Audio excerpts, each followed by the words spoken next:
Ini ayat Bu, Masya Allah banyak sekali pelajarannya. Yang pertama kaitannya Ibu ngerti, sebelum turun surat Al-Isra ini, Rasulullah diuji dengan ujian yang berat. Pertama wafat Ibunda Khadijah. Ibu kenal Ibunda Khadijah? Baik, sekarang saya tanya, Ibu kan tahu Ibunda Khadijah istrinya Rasulullah. Tolong sebutkan keutamaan fadilahnya. Loh, nama gimana nih? Ya selain itu deh. Itu istri solihah. Bu, fadilah keutamaan Ibunda Khadijah, Bu mau tulis dulu. Fadilah kenapa? Siapa yang dia betul-betul memiliki, meniru sifatnya, kehidupannya seperti Ibunda Khadijah, insya Allah dia akan menjadi ahli surga. Dan itu hanya wanita, Bu. Berarti kalau saya lain-lain nanti. Satu, beliau adalah orang yang pertama kali beriman dari kalangan wanita dengan seyakin-yakinnya. Loh, kita mungkin beriman, tapi kadang-kadang masih ada nggak yakinnya. Bener nggak sih? Iya nggak sih? Sedangkan beliau adalah wanita yang pertama kali beriman dengan iman yang seyakin-yakinnya. Karena Bu nggak boleh, iman itu syaratnya iman benar, nggak boleh ragu. Dulu Ibu mau nikah sama suami Ibu ragu nggak? Ragu atau terpaksa? Astagfirullah. Yang pertama, iman kita iman, tetapi iman ada keraguan enggak? Kadang iya, kadang enggak, bener enggak sih? Nanti gimana? Itu namanya imannya masih ragu. Yang kedua, ya, hartanya digunakan untuk ibadah dan dakwah.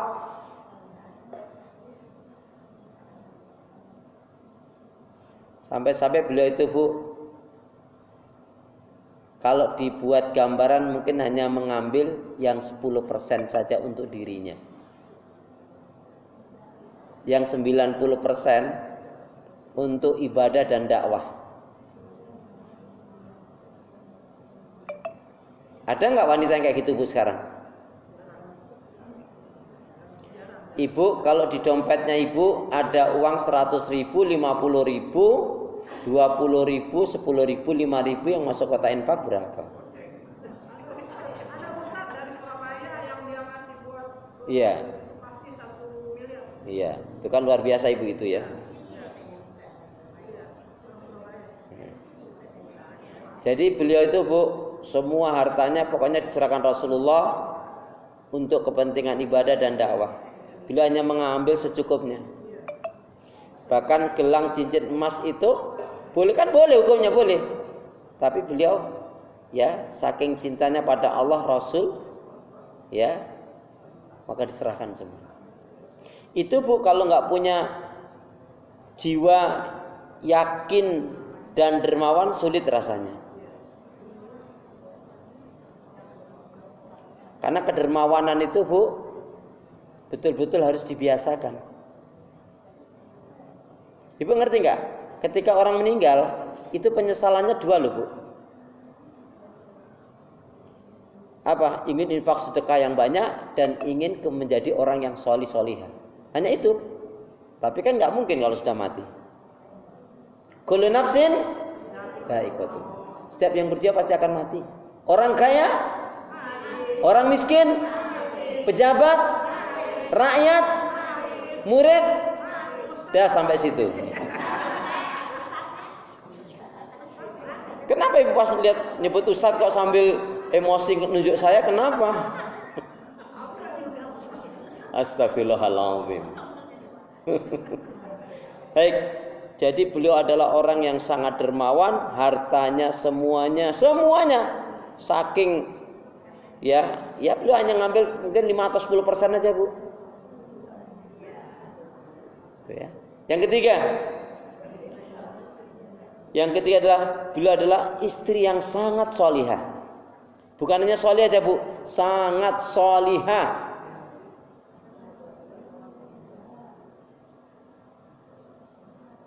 Tahu solihahnya Ibunda Khadijah Bu? Nih Bu, solihahnya Ibunda Khadijah, beliau tidak pernah berkeluh kesah terhadap suami.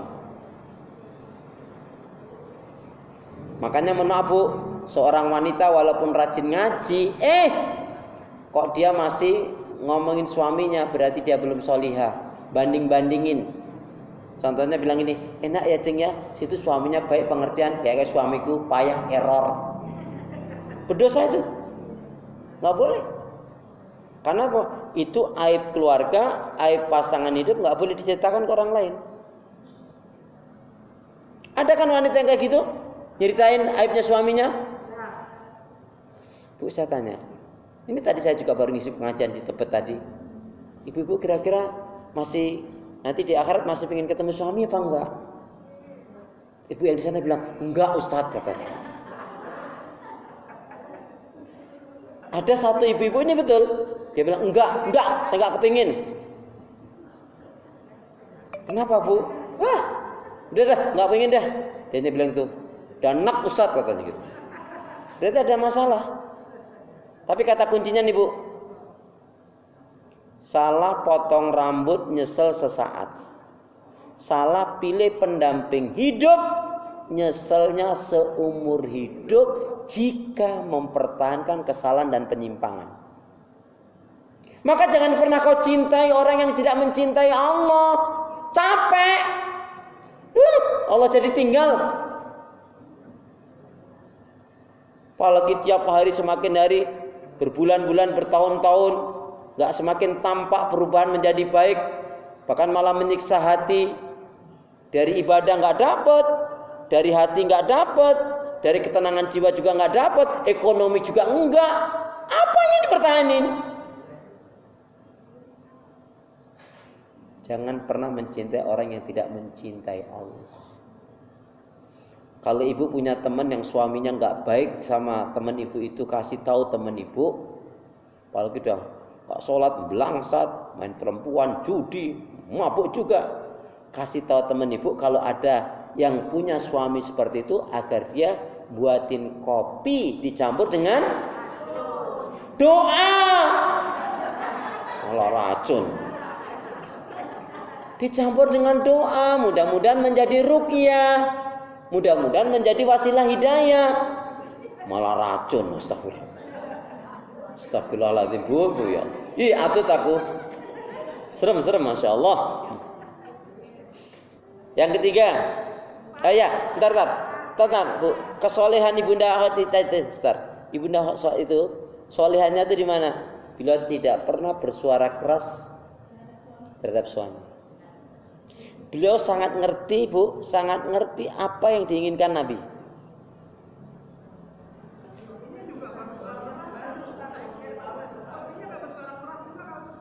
Nah, mulai ini.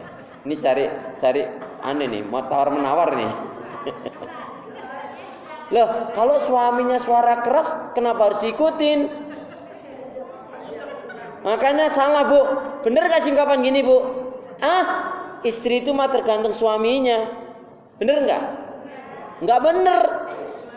Ini contohnya siapa? Ibunda Asia. Suaminya Fir'aun, jahat, zalim, jahat banget. Tapi Ibunda Asia enggak terpengaruh. Itu namanya wanita yang berkelas.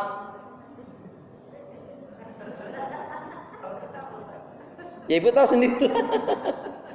Jadi nggak benar, surga katut neraka nundut, jangan mau Bu. Nehi itu. Ya.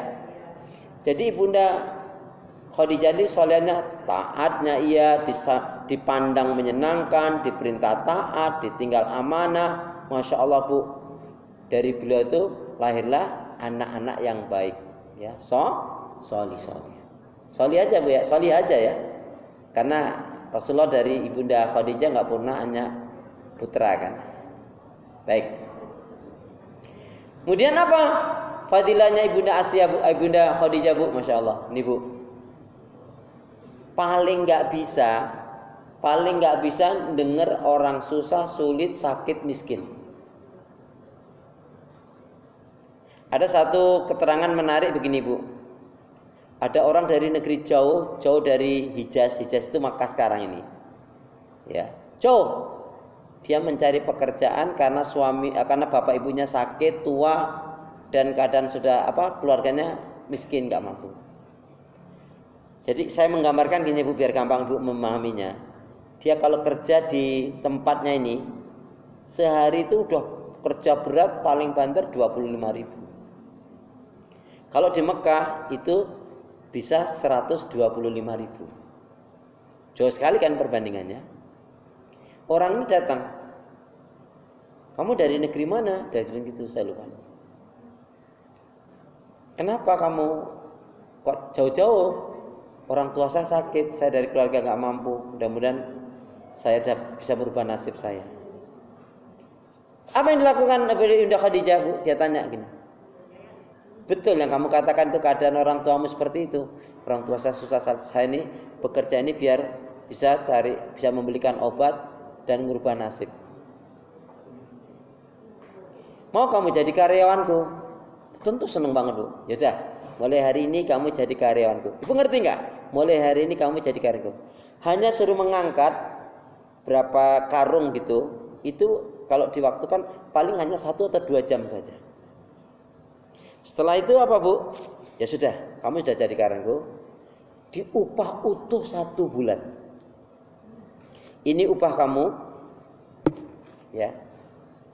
Berikan kepada orang tuamu. Ini uang ongkosnya. Setelah itu kamu, nanti kalau orang tuamu agak baik, balik lagi kamu sini. Nemu nggak orang seperti itu? Jadi beliau itu paling nggak bisa dengar orang susah, sulit, miskin, sakit, nggak bisa. Artinya apa? Pasti beliau memberikan pertolongan. Nah, jiwa suka memberi, membantu, menolong, dermawan, inilah jiwa yang ada pada Ibunda Khadijah. Kadang-kadang kita sama kakak adik aja hitung-hitungan kan, Bu? Ibunda Khadijah tidak seperti itu. Beliau hanya tahu tanya, benar yang kamu katakan keadaan orang tua kamu gitu? Iya, orang tua saya susah, sakit, sulit, dan saya jadi tulang punggung. Nah, ini jiwa yang memang sulit kita tiru. Itu butuh riyadhah, latihan yang sangat ya Bu ya. Baik ya. Kemudian Ibu kita lanjutkan. Ya, jadi itu sekilas tentang intinya emang Ibunda Khadijah itu Masya Allah deh Bu. Ya. Ibu Khadijah itu Bu, beliau itu kalau membaca Quran kaitannya dengan azab, siksa, neraka, laknat, itu langsung menangis. Kapan Ibu menangis terakhir baca Al-Quran? Ibu termasuk yang sering pegang Quran, baca Quran, lihat Quran, atau mindahin Quran sih? Saya tanya, Ibu sehari baca Quran berapa kali?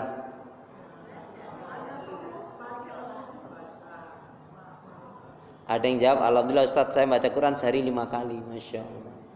Kapan Bu? Itu loh Ustaz, aku kalau sholat baca Al-Fatihah itu kan Quran kan.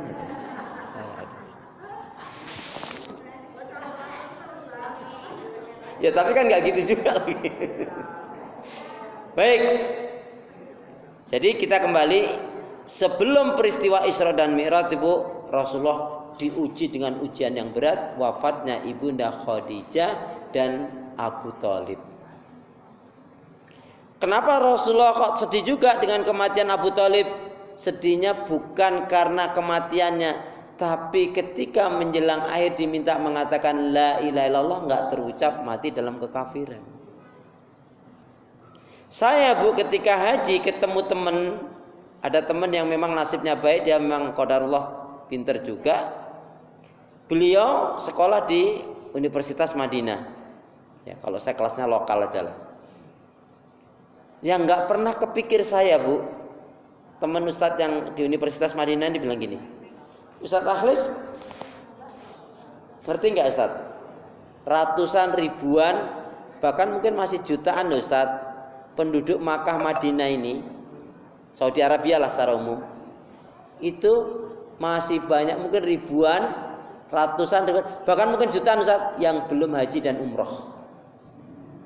Ya, ya begitu. Itu ternyata hidayah. Mungkin bayangan kita ya Bu ya, wah kalau kita dekat Mekah Madinah setiap pekan sekali, pas 10 hari sekali kita akan umroh. Enggak Bu, enggak, belum tentu Bu. Saya enggak pernah kepikir tuh, masa sih Ustaz, saya kaget, takjub. Iya Ustaz. Loh, Ibu, kita tahu kata Nabi, sholat di masjidku 1000, di Makkah 100.000. Apakah orang-orang yang di Riyadh, orang-orang yang di luar Mekah itu Bu, mereka sholat ke situ? Paling hanya Jumat. Ya kalau kita bilang sayang, ini hidayah. Makanya yang menggerakkan hati kita Bu, kita bisa ngaji, bisa datang ke masjid, senang menuntut ilmu, itu bukan karena kita pintar, bukan karena kita sehat, bukan karena habis mandi, bukan, tapi karena rahmat Allah Bu. Makanya Nabi apa? Nabi Sulaiman mengajarkan kepada kita apa? Hadza min fadli Rabbi. Ini adalah merupakan nikmat rahmat karunia dari Allah. Ini kan sekarang jam 2:04. Bu, jam-jam segini enaknya ngapa? Ngaji. Ini sudah di majelis ilmu masih mikir tidur, ya Allah, ya Allah. Tuh kan, kalau nggak ngaji, ini ya sudah. Ya. Jadi Bu, beliau sedihnya itu bukan karena kematiannya, tapi lebih mendasar sayangnya kenapa hanya mengatakan la ilaha illallah pun tak terucap. Dan kita tahu Bu, Nabi nggak bisa memberikan hidayah. Ya Nabi Muhammad, tapi nggak bisa memberikan hidayah karena itu hak wewenangnya Allah. Saya tanya sama Ibu, kenapa istrinya Nabi Nuh, ya anaknya Nabi Nuh, ya itu kan didoakan oleh Nabi Nuh kan? Yang doa Nabi loh Bu, hamba Allah doanya baik, yang doa orang baik. Tapi kenapa? Apakah doanya nggak dikabulkan oleh Allah? Apa sebabnya? Iya nggak diberi hidayah itu kenapa sebabnya? Bukan itu sebabnya. Sebabnya cuma satu Bu, nggak mau. Nggak mau. Karena istrinya anaknya Nabi Nuh nggak mau. Begitu juga kalau kita dakwakan sehebat apapun kata-kata kita, kalau nggak mau gimana? Sayangnya kok nggak mau mendapatkan hidayah, itu bodohnya. Kalau seperti Ibu sedang ngaji, nggak akan mungkin Ibu mau diajak maksiat dan dosa, iya kan? Nah itu contohnya. Begitu juga orang kalau nggak mau gimana? Makanya kalau kita ngajak orang, ingetin orang nggak mau, ya sudah, nggak usah marah. Nah kembali, hidayah adalah miliknya Allah. Jadi Rasulullah Bu, sebelum peristiwa Isra dan Mi'raj itu Rasulullah betul-betul mendapatkan ujian yang berat. Kematian Ibunda Khadijah istrinya, dan juga kematian pamannya yang mendukung dakwah. Itu betul-betul beliau sangat kehilangan sekali Bu. Tetapi Bu, Allah memberikan hiburan. Hiburannya apa?